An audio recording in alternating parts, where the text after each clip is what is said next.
સીતારામ ને જય શ્રી કૃષ્ણ। આજે આવી ગયા છે અમારી ઘરે મહેમાન। મારા સિસ્ટર આવ્યા હતા, તો એમની ડોટર તીર્થા ને અંશુભાઈ બે રમતા હતા ને એટલામાં લાગી એને ભૂખ, તો મને કે માસી જલ્દી કંઈક બનાવીને આપો। એટલે મમ્મી એની મિશન શરૂ કરી અને એ મંડી ગયા શાક સુધારવા માટે, અને આ બાજુ બે રમવા માટે લાગી ગયા।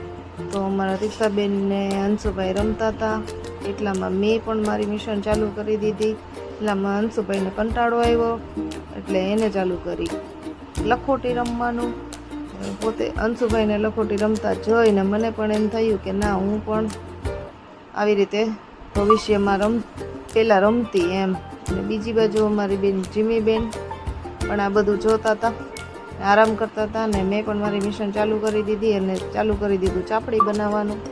ચાપડીનો લોટ બંધાઈ ગયો છે, હવે બનાવી લઈએ આપણે ગોળ ગોળ ચાપડી। પછી મૂકી દીધું તેલ એક બાજુ અને બીજી બાજુ ચાપડી તળાઈ છે, અને બીજા ગેસ ઉપર મૂકશું કુકર, એટલે સાથે થઈ જાય। ચાપડી તળાઈ જાય એટલે કુકર મૂકીને શાક વઘારી નાખીએ। એટલે જોવો આપણી ચાપડી એકદમ ક્રિસ્પી ચાપડી રેડી થઈ ગઈ છે, અને બીજી બાજુ આપણું કુકર મુકાઈ ગયું છે, વઘાર પણ અડધો થઈ ગયો છે, જેનું શૂટિંગ મેં નથી કર્યું, એટલે જે અડધેથી થયું હતું તો એટલું મેં તમને બતાવ્યું।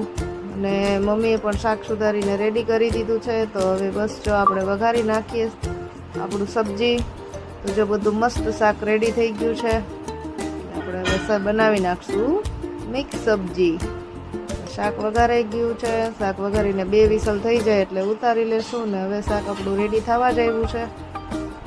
એટલે આપણે લઈ લીધું છે ચાપડી, થાળીમાં લઈ લીધી છે, ને શાક નાખીને થઈ ગયું છે આપણું મસ્ત મજાનું ચાપડી ઊંધિયું। તો અમારા અંશુભાઈને તો ચાપડી ઊંધિયું બહુ જ ભાવે, એટલે તો ખુશ થઈને તાલી પાડવા માંડ્યા। અને બસ જો આ રીતે અમે એન્જોય કરીએ છીએ। અમારા વિડીયો ગમતા હોય તો શેર કરો।